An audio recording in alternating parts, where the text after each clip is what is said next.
사도신경으로 신앙 고백함으로 부활절 제3주 예배 시작하겠습니다.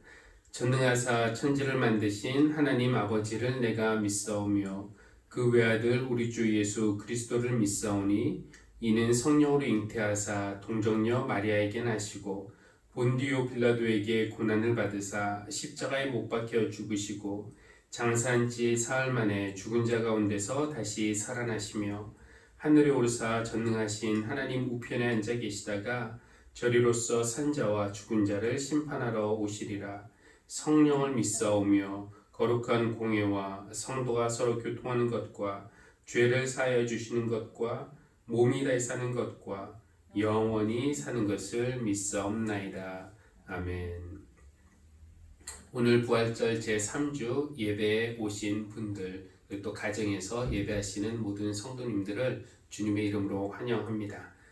잠시 후 교동문 때도 읽겠지만 시편 116편의 시인은 이렇게 노래합니다. 주님께서 나에게 베푸신 모든 은혜를 내가 무엇으로 갚을 수 있겠습니까? 내가 구원의 잔을 들고 주님의 이름을 부르겠습니다. 그런데 이 시인도 늘 평안하고 마음이 든든해서 이렇게 노래할 수 있었던 것은 아닙니다. 고통 때문에 믿음이 흔들린 적도 있었고요. 몹시 두려울 때 옆을 보니까 사람 하나 곁에 없다고 말한 적도 있었습니다. 지금 여러분 곁에는 누가 있습니까? 물리적으로는 배우자도 있고 또 부모 자녀도 있고 믿음의 식구도 있고 그러나 정말 혼자인 것 같아 외롭고 두려울 때, 막상 주위를 둘러보면은 아무도 없는 것 같을 때, 그럴 때에도 주님은 우리 곁에 오십니다. 오셔서 친구가 되어 주시고 또 도우시고 구원해 주십니다. 우리가 그 은혜를 어떻게 갚겠습니까? 못 갚죠. 그저 구원의 잔을 높이 들고 감사하며 찬양할 뿐입니다. 그것이 바로 우리의 예배입니다. 오늘도 주님께서 여러분 곁에 오십니다. 엠마오 제자들처럼 처음엔 것을 못 알아볼 수도 있어요. 그러나 성령님께서 깨닫게 해주시는 그런 예배가 되기를 바랍니다. 그런 기대를 가지고 우리 찬양으로 하나님께 나아가겠습니다. 찬송가 167장입니다.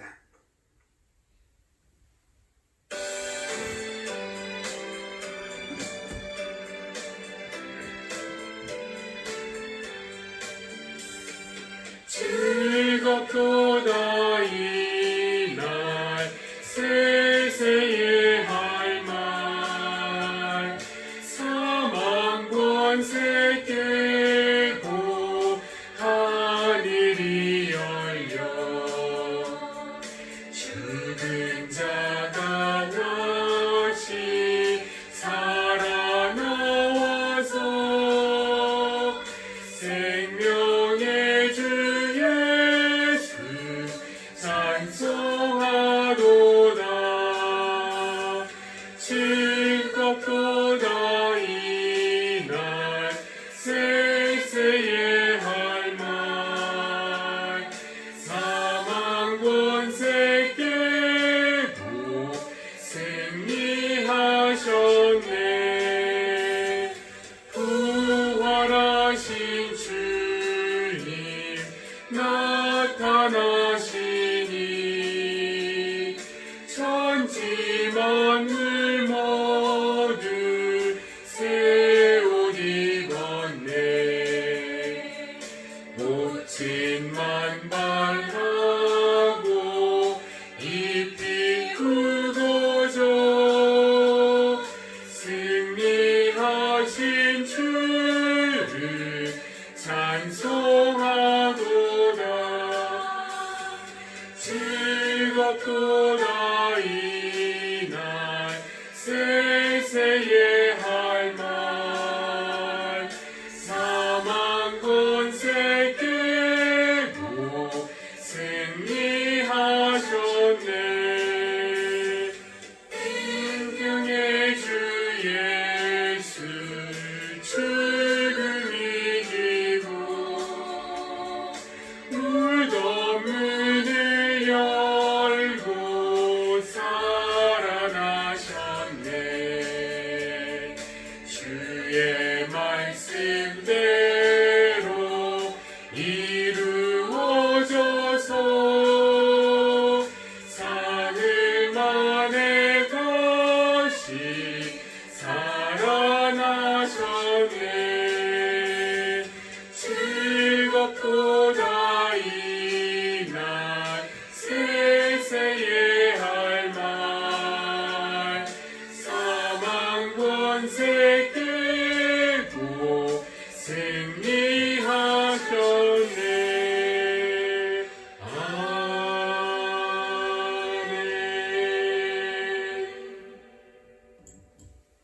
교동문은 시편 116번입니다. 교동문 시편 116편 화면에 나와 있는데요. 교독하겠습니다. 주님께서 나의 간구를 들어주시기에 내가 주님을 사랑합니다. 나에게 귀를 기울여 주시니 내가 평생토록 기도하겠습니다. 죽음의 올가미가 나를 얽어매고 스월의 고통이 나를 엄습하여서 고난과 고통이 나를 덮쳐올 때에 나는 주님의 이름을 부르며 주님 간구합니다. 이 목숨을 구하여 주십시오 하였습니다. 내가 살아있는 동안 주님 보시는 앞에서 살렵니다. 내 인생이 왜 이렇게 고통스러우냐 하고 생각할 때에도 나의 믿음은 흔들리지 않았습니다. 나는 한때 몹시 두려워 믿을 사람 아무도 없다 하고 말하곤 하였습니다. 주님께서 나에게 베푸신 모든 은혜를 내가 무엇으로 다 갚을 수 있겠습니까? 내가 구원의 잔을 들고 주님의 이름을 부르겠습니다. 주님께 서원한 것은 모든 백성이 보는 앞에서 다 이루겠습니다. 아멘. 공동기도 주보에도 있고 앞에 화면에도 나와 있습니다. 우리 한 목소리로 기도드리겠습니다. 은혜의 하나님, 예수 그리스도 안에서 우리에게 새로운 생명과 자유를 주시니 감사합니다. 주님을 만나 삶이 변했던 사람들처럼 우리도 슬픔을 기쁨으로, 염려를 소망으로, 어둠을 빛으로 바꾸시는 부활의 주님을 새롭게 만나게 해주십시오. 코로나19와 그에 따른 여파로 많은 이들이 지쳐있고 힘들어하고 있습니다. 특히 신체적으로, 경제적으로 취약한 이들이 무너지지 않게 붙들어 주시고 우리나라가 끝까지 잘 이겨내도록 힘과 지혜를 주십시오. 발걸음이 무거웠던 이들과 동행하셨던 주님을 마음에 모시고 우리도 연약한 이웃과 동행하는 교회가 되게 해 주십시오. 예수님의 이름으로 기도합니다. 아멘. 오늘 하나님께서 우리에게 주시는 말씀 베드로전서 1장 17절에서 23절 그리고 누가복음 24장 28절에서 35절까지의 말씀을 봉독하겠습니다. 먼저 베드로전서 1장 17절에서 23절입니다.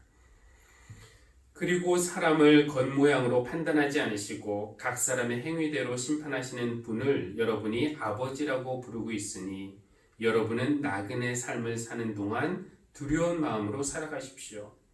여러분은 조상으로부터 물려받은 여러분의 헛된 생활 방식에서 해방되었습니다. 여러분도 아시지만 그것은 은이나 금과 같은 썩어질 것으로 된 것이 아니라 흠이 없고 티가 없는 어린 양의 피와 같은 그리스도의 귀한 피로 되었습니다.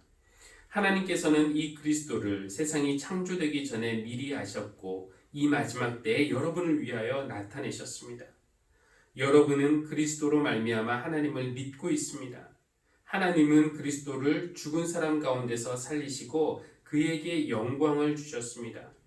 그래서 여러분의 믿음과 소망은 하나님을 향해 있습니다. 여러분은 진리에 순종함으로 영혼을 정결하게 하여서 꾸밈없이 서로 사랑하기에 이르렀으니 순결한 마음으로 서로 뜨겁게 사랑하십시오. 여러분은 다시 태어났습니다. 그것은 썩을 씨로 그렇게 된 것이 아니라 썩지 않을 씨, 곧 살아계시고 영원하신 하나님의 말씀으로 그렇게 되었습니다. 아멘. 누가복음 24장 28절부터 35절까지입니다. 그 두 길소는 자기들이 가려고 하는 마을에 가까이 이르렀다. 그런데 예수께서는 더 멀리 가는 척 하셨다. 그러자 그들은 예수를 만류하여 말하였다. 저녁 때가 되고 날이 이미 저물었는데 우리 집에 묵으십시오. 예수께서 그들의 집에 묵으려고 들어가셨다. 그리고 그들과 함께 식사를 잡수시려고 앉으셨을 때에 예수께서 빵을 들어서 축복하시고 떼어서 그들에게 주셨다. 그제서야 그들의 눈이 열려서 예수를 알아보았다. 그러나 한순간에 예수께서는 그들에게서 사라지셨다. 그들은 서로 말하였다. 길에서 그분이 우리에게 말씀하시고 성경을 풀이하여 주실 때에 우리의 마음이 우리 속에서 뜨거워지지 않았습니까? 그들이 곧바로 일어나서 예루살렘에 돌아와서 보니 11 제자와 또 그들과 함께 있던 사람들이 모여 있었고 모두들 주님께서 확실히 살아나시고 시몬에게 나타나셨다 하고 말하고 있었다. 그래서 그 두 사람도 길에서 겪은 일과 빵을 떼실 때에 비로소 그를 알아보게 된 일을 이야기하였다. 이는 우리에게 주신 하나님 말씀입니다. 하나님 감사합니다. 아멘. 제가 오늘 목회 기도 순서를 갖도록 하겠습니다. 이 시간에 다 함께 기도하겠습니다. 사랑과 은혜가 풍성하신 하나님, 고나고 지치고 두려워하는 저희를 주님의 날개 아래 품으시는 하나님의 사랑을 찬양합니다. 여기 주님의 품에서는 세상이 줄 수 없는 평안과 기쁨과 만족을 얻을 수 있을 줄 믿고 주님께로 나아옵니다. 자비하신 하나님, 이 시간에 회개합니다. 만족을 찾기 위해 주님에게서 등을 돌렸습니다. 물질과 힘의 소유가 만족을 가져다 줄 줄로 알았습니다. 우리의 육신은 잠시 만족했지만 우리의 영은 더 지쳤고 더 파리해졌고 더 허기졌습니다. 주님, 항복하는 심정으로 두 손 들고 주님께로 돌아옵니다. 집을 떠나 재산을 탕진한 아들도 두 팔 벌려 안아주시고 환영해 주시는 아버지의 이야기가 바로 우리 하나님의 이야기임을 믿고 돌아오니 이 시간 주님께로 돌아오는 저희의 모든 죄와 허물과 실수까지도 주님 용서하여 주십시오. 하나님, 교우 중에 본인이나 가족이 앓고 있는 육신의 질병 때문에 걱정하고 두려워하는 교인들 있습니다. 주님의 능력의 손길로 만져주시고 치유의 빛으로 비춰주셔서 건강을 회복하도록 은혜 베풀어 주십시오. 하나님, 또 저희 중에는 가정에서, 회사에서, 교인들 사이에서, 이웃관계에서 인간관계 때문에 사람 사이의 문제로 힘들어하고 고민하는 이들도 있습니다. 특별히 부부나 부모 자녀 사이에 어려움 겪고 있다면 그들에게 사랑관계의 복잡한 감정들을 이해하고 풀 수 있는 지혜를 허락하여 주시고 또 그런 과정에서 상처를 주지 않도록 삼가하게 하시고 또 상처를 받지 않도록 담대함도 허락해 주십시오.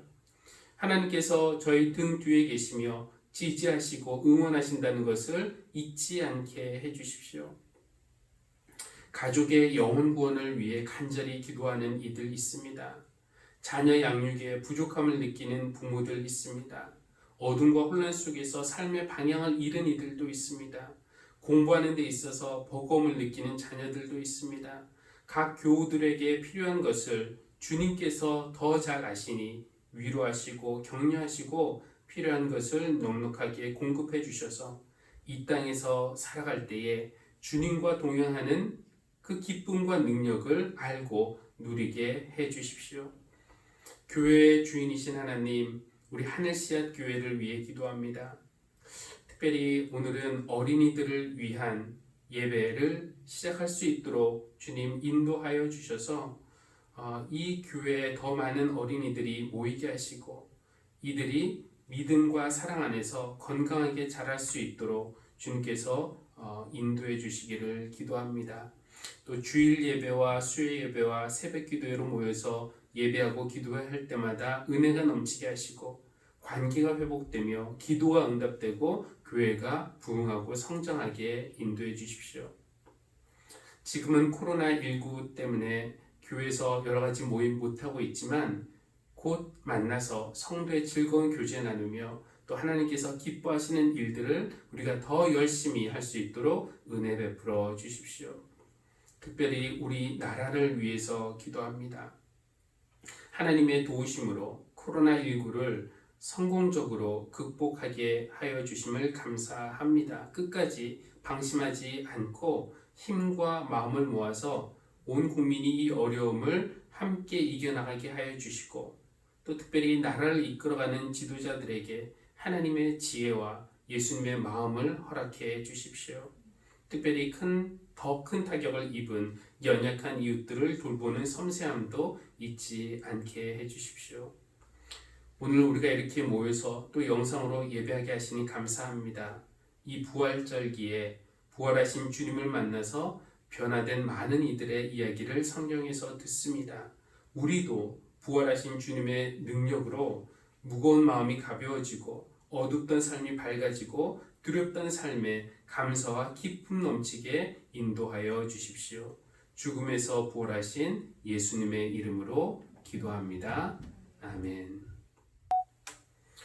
오늘 본문은 엠마오 마을로 가는 두 제자라는 제목으로 잘 알려진 이야기인데, 우리가 전체 본문을 읽지 않았기 때문에 먼저 내용을 간단하게 소개하겠습니다. 예수님이 부활하신 날, 예수님의 제자들 중에 두 사람, 글로바와 또 이름을 알 수 없는 한 제자가 예루살렘을 떠나 엠마오라는 마을로 가고 있었습니다.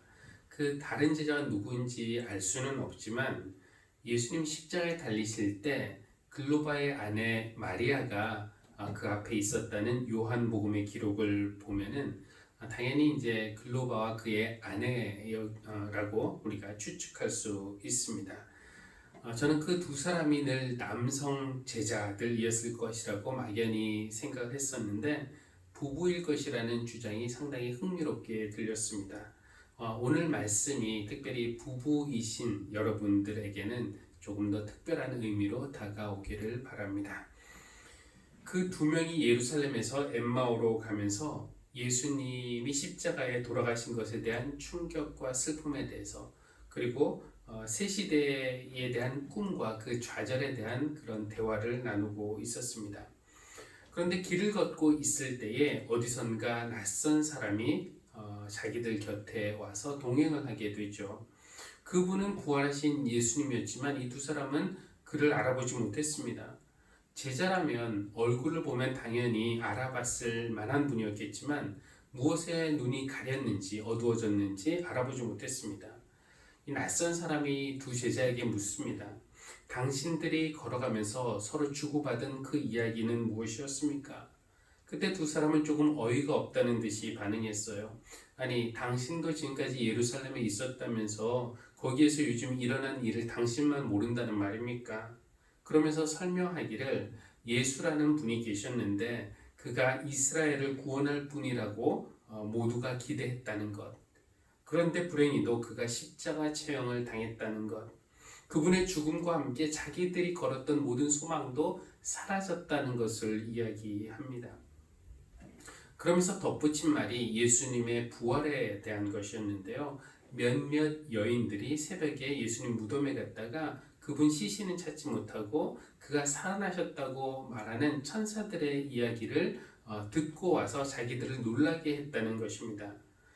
물론 그들은 그것을 믿지 않았죠. 여기까지 이야기를 들으시고 예수님이 이 두 제자들에게 이렇게 말씀합니다. 어리석은 사람들입니다. 예언자들이 말한 모든 것을 믿는 마음이 그렇게도 무디니 말입니다. 그러면서 예수님은 성경 전체에서 자기에 관하여 써놓은 것을 설명하시면서 십자가 고난을 받은 그가 바로 그리스도라는 것을 말씀하시죠. 이 말씀은 무엇인가? 예수님의 십자가 죽음이 우발적인 사고가 아니었다는 것. 이건 슬퍼할 일이 아니라는 거죠. 오래전부터 계획하시고 또 성경을 통해서 미리 알려주신 하나님의 구원 계획이라는 것입니다. 또 예수님이 살아나신 것도 헛소문이나 우연한 일이 아니라 하나님이 계획하신 것이라고 성경이 알려주고 있는데 어떻게 이렇게 깨닫고 믿는 그 마음이 무디냐라는 것이죠. 이렇게 답답한 마음의 한편으로는 제자들의 어리석음을 지적하시고 책망하셨지만 또 다른 한편으로는 그들에게 친절하게 자세히 성경이 메시아에 대해서 전하는 내용을 풀어서 설명해 주셨습니다.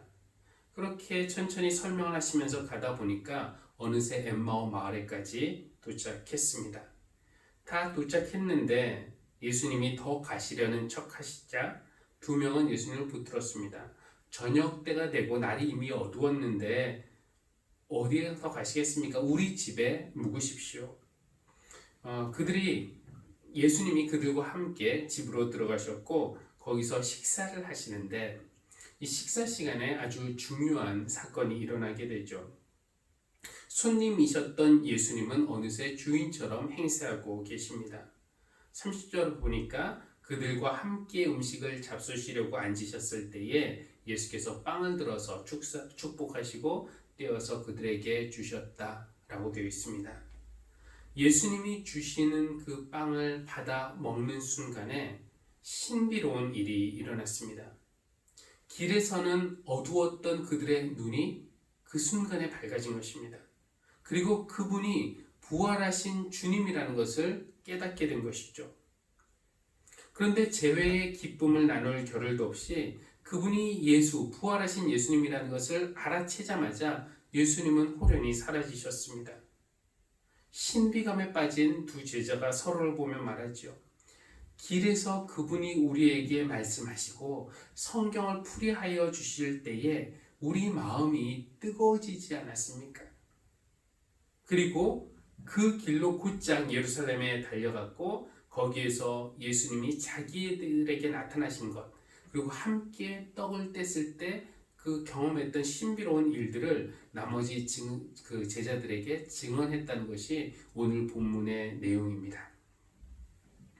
오늘 본문의 구조를 분석하면 아주 흥미로운데요. 명확한 대칭 구조를 가지고 있어요. 잘 들어보시기 바랍니다. 1번은 두 사람이 예루살렘을 떠나서 엠마오로 향하고 있었다는 것. 2번은 예수님이 그들에게 다가오신 것. 3번 그들이 예수님을 알아채지 못한 것입니다. 그리고 네 번째, 다섯 번째, 여섯 번째는 역순으로 3번, 2번, 1번과 이렇게 대칭을 이루고 있습니다. 네 번째는 그들이 예수님을 알아본 것, 다섯 번째는 예수님이 그들에게서 떠나신 것, 그리고 여섯 번째가 그들이 이번엔 엠마오에서 예루살렘으로 되돌아간 것입니다. 화면을 보시면 조금 더 이해가 되실 텐데요. 이렇게 되어 있습니다. 1번 예루살렘에서 엠마오로, 2번 예수님이 그들에게 다가감, 3번 예수님을 알아보지 못함, 그리고 4번 이제 대칭이죠. 예수님을 알아봄, 5번 예수님이 그들에게서 떠남, 그리고 6번 엠마오에서 예루살렘으로. 다시 말씀을 드리면 1번과 6번이 대칭을 이루고 있어요. 제자들이 예루살렘에서 엠마오로 갔다가 엠마오에서 예루살렘으로 돌아오고 있습니다. 두 번째와 다섯 번째도 대칭을 이루고 있죠. 예수님이 그들에게 다가가신 것, 예수님이 그들에게서 사라지신 것, 떠나신 것이 대칭을 이룹니다. 세 번째와 네 번째도 대칭을 이루는데 그들이 예수님을 알아보지 못한 것, 그리고 그들이 예수님을 알아본 것이 대칭을 이루고 있습니다. 그렇다면 이 대칭의 축 1, 2, 3번과 4, 5, 6번 사이에 어떤 사건이 있었기에 제자들이 이렇게 표현했을까요? 이 세 번째와 네 번째 사이에 일어난 일을 요약하자면 말씀과 성찬이라고 말할 수 있습니다. 말씀과 성찬. 슬픔과 좌절에 빠져서 무거운 발걸음으로 예루살렘을 떠나 엠마오 마을로 가던 제자들을 기쁘고 가벼운 발걸음으로 예루살렘에 되돌아오게 했던 사건은 두 가지. 그 무엇이었냐면 말씀과 성찬이 있었습니다. 예수님을 알아보지 못한 두 제자의 눈을 뜨게 해서 예수님을 알아보게 하는 것이 무엇인가? 바로 말씀과 성찬이었습니다. 오늘 조금 더 자세히 설명을 해보겠는데요. 먼저 말씀에 대해서 이야기를 하겠습니다. 우리 기독교는 말씀의 종교라고 할 수 있습니다. 세상을 창조하셨을 때 하나님이 말씀으로 창조하셨습니다. 하나님이 말씀하시니 그대로 되었다. 이게 창세기 1장에서 가장 두드러지게 반복되는 표현이죠. 하나님이 말씀하시기를 그대로 되었다. 그러니까 하나님의 말씀에는 무언가를 생성하는 그리고 살아 움직이게 하는 힘이 있습니다. 말씀에는 세 가지 형태가 있다고 하는데요. 첫 번째는 계시된 말씀이 있어요. 태초에 말씀이 계셨는데 그 말씀이 우리에게 나타나신 것, 그것이 바로 예수 그리스도이십니다. 태초에 말씀이 계셨는데 그 말씀이 육신을 입고 살갗을 입고 우리 가운데 거하셨다는 요한복음의 증언처럼 말씀이 육신되어서 우리에게 계시된 나타난 것이 바로 예수 그리스도이시죠. 계시된 말씀은 예수 그리스도. 둘째, 우리에게는 기록된 말씀도 있습니다. 기록된 말씀은 바로 성경이죠. 모든 성경은 하나님의 감동으로 된 것입니다. 비록 하나님께서 한 글자 한 글자 불러주신 것을 사람이 받아쓰기 하듯이 기록한 것은 아니지만 그래도 우리는 이 책에 하나님의 뜻이 온전히 담겨 있다고 믿고 있고요. 살아계신 하나님께서 지금도 우리에게 이 성경을 통해서 말씀을 하고 계신다라고 믿기 때문에 우리는 다른 책보다 특별히 성경에 더 권위를 부여하고 있고 이 성경을 읽으면서 하나님의 뜻을 헤아려 가고 있습니다. 그럼 세 번째, 첫 번째가 이제 계시된 말씀 예수 그리스도, 두 번째가 기록된 말씀 성경, 또 우리에게는 선포되는 말씀도 있습니다. 바로 설교라고 할 수 있겠죠. 그리고 또 간증도 여기에 포함될 수 있을 겁니다. 이 강단에서 선포되는 말씀, 그것이 비록 유한하고 연약하고 한계가 있고 부족한 인간의 입을 통해서 선포되기 때문에 때로는 실수도 있고 약점도 있지만 그래도 이 선포되는 말씀에도 하나님의 뜻이 있다고 믿기 때문에 여러분이 설교를 들으시는 것 아닙니까? 엠마오 마을로 가던 두 제자는 이 세 가지 형태의 말씀을 다 경험하고 접했습니다. 첫 번째는 선포된 말씀, 즉 여인들의 설교는 아니지만 증언을 들었어요. 그날 새벽에 여인들이 무덤에 갔다가 시신 찾지 못하고 천사들을 만났는데 천사들이 예수님이 살아계시다는 소식을 전했다고 그 소식을 제자들에게 선포했는데 여인들의 부활 선포를 듣긴 했지만 제자들은 믿지 못했어요. 그러니까 선포된 말씀만으로는 부족했던 것입니다. 그리고 계시된 말씀, 예수 그리스도, 예수님께서 직접 이 두 제자들에게 나타나셨지만 그들은 예수님을 알아보지 못했습니다. 그러니까 계시된 말씀만으로도 부족했어요. 그러자 예수님이 두 제자에게 모세와 모든 예언자로부터 시작해서 성경 전체에서 자기에 관하여 써놓은 일을 그들에게 설명하여 주셨습니다. 그러니까 이번에는 기록된 말씀으로 가르쳐 주셨지만 여전히 그들은 깨닫지 못했습니다. 그러니까 성경, 기록된 말씀만으로도 부족했습니다. 그렇다고 선포된 말씀인 설교나 간증, 아니면 계시된 말씀인 예수 그리스도, 기록된 말씀인 성경이 제자들에게 깨달음을 주지 못했기 때문에 부족하다, 필요 없다, 이런 것은 아닙니다. 물론 필요하죠. 그러나 그들의 눈이 떠지기 위해서는 또 한 가지가 필요했는데 그것은 바로 성찬이었습니다. 더 가시려는 예수님을 붙잡은 것이 제자들이죠. 먼저 붙잡았습니다. 때가 저물었습니다. 날이 어두워졌습니다. 오늘은 저희 집에 묵으십시오. 이렇게 초대는 제자들이 했지만 그 식탁의 주인은 예수님이셨어요. 식탁에서 예수님은 이미 손님이 아니라 주인의 역할을 감당하고 계십니다. 음식을 잡수시려고 앉으실 때에 예수께서 빵을 들어서 축복하시고 떼어서 제자들에게 주셨다. 여러분, 이것이 성찬의 공식 아닙니까? 빵을 들어서 축복하시고 떼어서 제자들에게 주셨다. 성찬에 사용되는 4개의 동사, 이 4개의 동사가 사용될 때 우리는 기적이 일어나는 것을 성경을 통해서 알 수 있습니다. 5,000명을 먹이실 때도 그랬어요. 우리 주님은 빵을 들어서 축복하시고 떼어서 제자들에게 주시고 무리에게 나눠주게 하셨죠. 그랬더니 5,000명이 배불리 먹었을 뿐만 아니라 남은 것을 모아보니까 12광주리에 가득 차는 기적이 일어났습니다. 마지막 식사를 하실 때도 이 4개의 동사가 사용이 되는데 예수님은 제자들과 함께 있을 때 빵을 들어서 축복하시고 떼어서 제자들에게 주셨습니다. 그랬더니 그들이 연합하여 하나가 되고 교회의 시작이 되는 그런 놀라운 기적이 일어났습니다.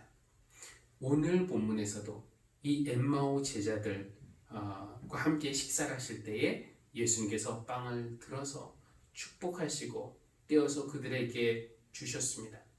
그랬더니 그들의 눈이 열리고 그가 죽으셨다 부활하신 예수라는 것을 깨닫게 되는, 그리고 마음이 뜨거워지는 그런 놀라운 기적이 일어난 것입니다. 여기에 성찬에 힘이 있고 능력이 있고 신비가 있는 것입니다. 말씀과 성찬, 이 두 가지가 우리 신앙에 없어서는 안 될 가장 중요한 요소라고 할 수가 있을 텐데요. 그렇다고 이것이 한쪽으로 치우쳐서도 안 됩니다. 예를 들어 우리가 말씀에 이해 없이 말씀 공부는 하지 않고 성찬만 먹을 때 그것은 우리의 배만 부르게 할 뿐입니다. 성찬에 참여 없이, 즉 예배 참여 없이 말씀 공부만 하면은 그것은 우리의 머리만 부르게 할 뿐입니다. 성찬은 혼자 하는 것이 아니잖아요. 우리가 성찬에 참여한다는 것은 그 성찬을 함께 나누는 사람들과 한 몸이 되었다는 그런 표현이고요. 더 나아가서는 그 공동체의 일부가 되어 공동체를 섬기는 것, 그리고 더 나아가서는 공동체와 함께 세상에 나가서 세상을 섬기는 것, 그것을 다짐하고 약속하는 것이 성찬 아닙니까? 그런데 말씀 공부만 하고 지식적으로 성경을 다 알아요. 먹기만 하고 섬기지 않으면은 그 먹은 것들을 어떻게 소화할 수가 있습니까? 먹기만 하고 운동하지 않으면 영적인 비만이 될 수가 있습니다. 반대로 배우고 깨닫는 일 없이 말씀을 공부하는 것 없이 봉사하고 섬기기만 하는 그 사람은 쉽게 지치고 나가 떨어질 수밖에 없습니다. 공급되는 것 없이 자꾸 소진하고 그러니까 방전이 되는 것이죠. 말씀을 만나고 말씀을 듣고 말씀을 읽을 때, 그리고 성찬을 통해서 우리 주님과 하나가 되고 주님을 먹고 또 서로와 하나 되어서 섬기며 사랑할 때, 그때 차가워진 우리의 마음이 다시 뜨거워질 수 있고요. 그때 우리의 무겁고 느리고 슬픈 발걸음이 가볍고 기쁘고 빠른 발걸음으로 변화될 수 있습니다. 사랑하는 성도 여러분, 부활은 우리를 실질적으로 변화시키는 능력입니다. 그러니까 부활이 예수님 한 개인에게 국한된 그런 사건이 아니라 그를 믿고 따르고 그와 하나 된 우리 모두에게도 변화를 일으키는 그런 사건입니다. 울보였던 막달라 마리아를 부활의 증인으로 변화시켰고요. 의심 많던 도마를 나의 주님, 나의 하나님이라고 고백하는 믿음의 사람으로 변화시켰고, 또 마음 무겁던 엠마오 두 제자를 한달음에 예루살렘까지 달려가게 할 만큼 기쁨 넘치는 증인으로 변화시킨 사건이 바로 부활입니다. 이런 변화가 우리에게도 일어날 수 있고 또 일어나야 할 것입니다. 엠마오 두 제자가 길 위에서 예수님을 만났듯이 예수님은 우리를 인생의 길에서, 교회 밖에서, 세상에서 우리를 만나주시는 분이십니다. 또 성찬의 자리에서도 우리를 만나주십니다. 그 자리야말로 세상에서 주님을 부분적으로 경험했던 그 경험의 조각들과 만남의 조각들이 완성이 됩니다. 요즘 코로나19 때문에 예배로 모여서 예배 드리는 것도 어렵지만 특히 성찬을 나눌 수가 없어서 참 안타깝습니다. 곧 다시 성찬을 나눌 수 있는 그때가 오기를 기대하며 기다립니다. 엠마오 제자들 이야기가 바로 저와 여러분의 이야기가 되기를 바랍니다. 세상에서 또 성찬의 자리에서 우리가 부활하신 예수님을 만날 때, 경험할 때 우리의 눈이 떠지고 부활하신 주님이 믿어지는 일, 우리의 마음이 뜨거워지는 일, 그리고 우리의 발걸음과 마음이 가벼워지는 그런 변화가 있기를 바랍니다. 그 뜨거워진 마음으로, 그 가벼운 발걸음으로 우리 주님이 우리와 동행하신 것 본받아서 우리도 이웃과 동행하며 주님의 복음을 전하는 그런 교회가 되기를 간절히 바랍니다. 기도하시겠습니다. 하나님, 우리와 동행하여 주시니 감사합니다. 마음이 무딘 우리입니다. 그러나 포기하지 않으시고 계시된 말씀, 선포된 말씀, 기록된 말씀을 통해서 그 무엇보다도 성찬을 통해서 우리에게 믿음을 심어주심을 감사드립니다. 부활하신 주님을 만났던 막달라 마리아처럼 우리의 눈물이 변하여 기쁨이 되게 하여 주시고, 도마처럼 우리의 의심이 변하여 믿음이 생기게 하여 주시고, 엠마오 두 제자처럼 절망이 소망으로 변하게 해 주십시오.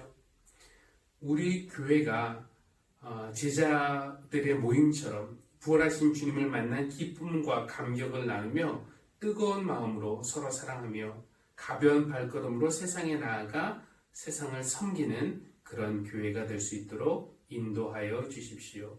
예수님의 이름으로 기도합니다. 아멘.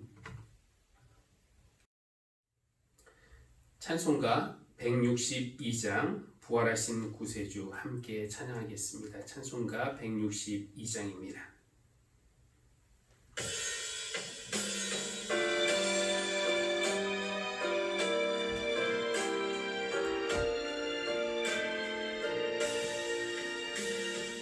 부활하신 구세주 나 항상 섬기네.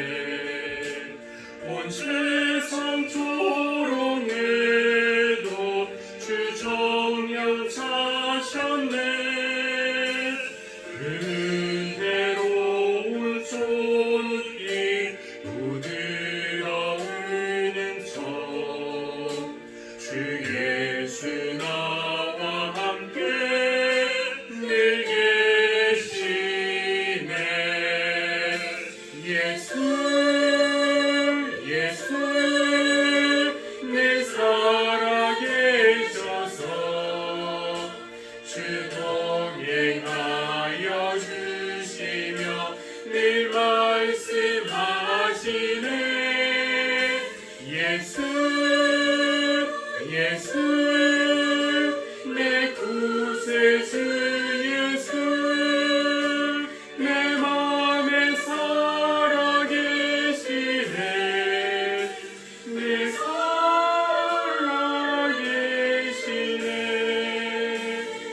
세상 살펴보니 주 사랑 알겠네. 내 몸이 아플 때도 주 사랑 알겠네. 이 세상 풍파이길 힘주시는 주님 주 다시 영광 주게 오도시리. 예수 내 살아계셔서 주 동행하여 주시며 늘 말씀하시네. 예수 내 구세주 예수 내 맘에 살아계시네. 내 살아계시네.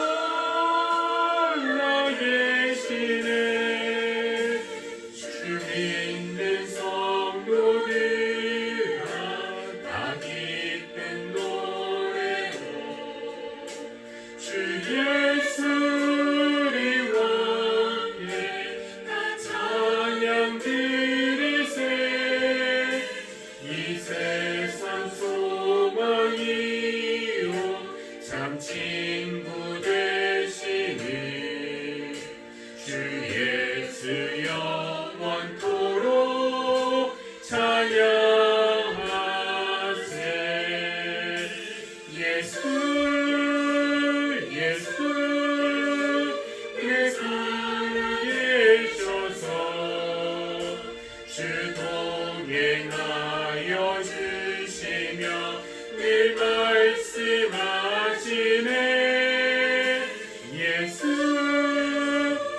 예수 내 구세주 예수 내 맘에 살아계시네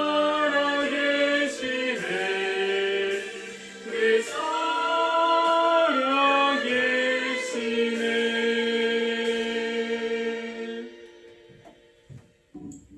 아멘. 우리 드린 예물을 위해서 잠시 기도하겠습니다. 하나님 감사합니다. 하나님께서 주신 모든 선물들을 은혜로 받습니다. 또 이 주신 것들 중에서 일부를 떼어서 감사한 마음을 담아 하나님 앞에 돌려드립니다.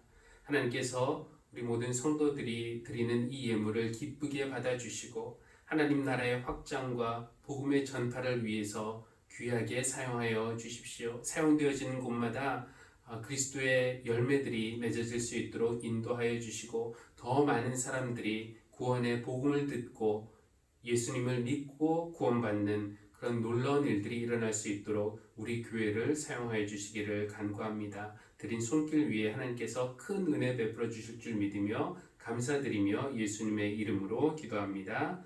아멘. 교회 소식 전하도록 하겠습니다. 5월 5일까지 사회적 거리두기 실천 기간입니다. 이번 주간과 주일과 또 다음 주일까지는 현장 예배와 또 영상 예배를 병행하도록 하겠습니다. 지난주에 광고 드린 대로 주보 뒷면에도 나와 있는데 현장 예배를 드리시기 위한 원하시는 분들은 여러 가지 그 수칙들이 있습니다. 이 수칙들을 잘 지켜서 예배에 참석해 주시기를 바라겠습니다. 오늘 예배 후에는 또 이후에 교회의 예배와 운영, 모임 등의 운영에 관한 상의하는 시간을 잠시 갖도록 하겠습니다. 오늘은 교회에서 이제 식사가 금지되어 있습니다. 함께 먹는 것이 금지되어 있는데 김밥을 준비했으니 가실 때 하나씩 가져가셔서 또 점심으로 드시면 좋겠습니다. 요즘에 새벽 기도회 때 교우들을 위해서 또 이웃을 위해서 세상을 위한 그런 구체적인 기도 제목을 나누며 기도하고 있습니다. 각 속회에서는 바뀐 기도 제목들 또 새로운 기도의 제목들이 있으면은 매주 월요일 혹은 그 속회가 기도하기는 전날까지 저에게 전달해 주시면은 새벽에 같이 기도하도록 하겠습니다. 특별히 이번 주에는 화요일에는 교회학교, 수요일에는 남성속, 그다음에 목요일은 여성속, 금요일에는 청장년부속, 그다음에 토요일에는 청년부속으로 나눠서 하고요. 우리 교회가 해외나 또 국내에 후원하고 선교하는 선교사님들과 기관들이 있습니다. 그분들도 같이 위해서 기도하는 시간 갖도록 하겠습니다. 그리고 강남지방교육자 원래회가 이번 주일 화요일 우리 교회에서 있고요. 30일에 서울 남년에는 5월 7일 배단위 교회에서 있습니다.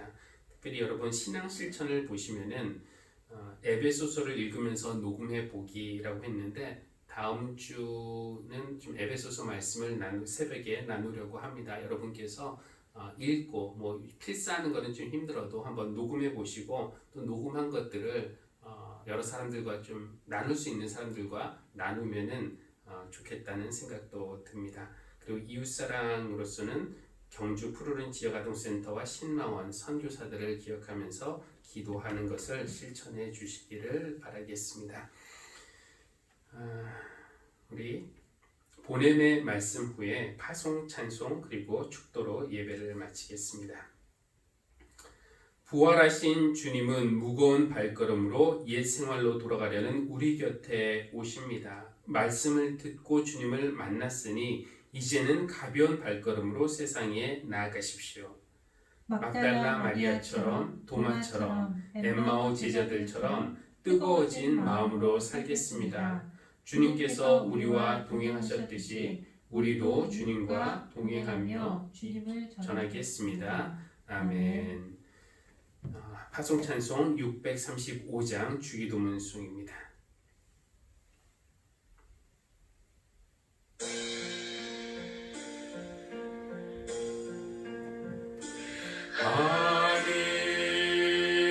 하늘에 계신 아버지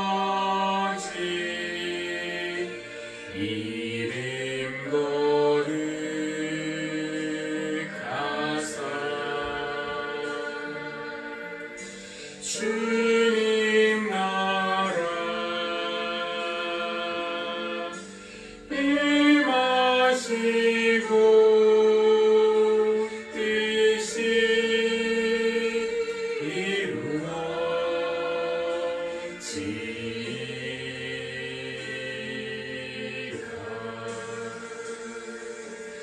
일용할 양식 주시고 우리들의 큰 죄 다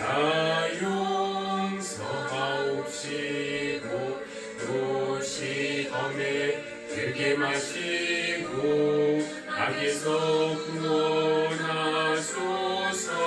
대개 주의 나라 주의 권세 주의 영광 영원히 아멘.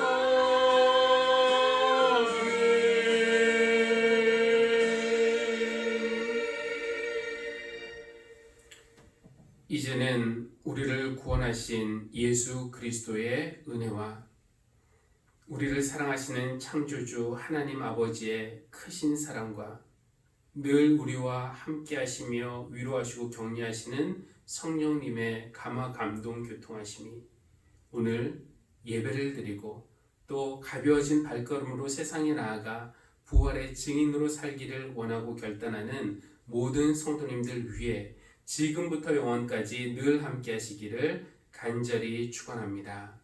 아멘.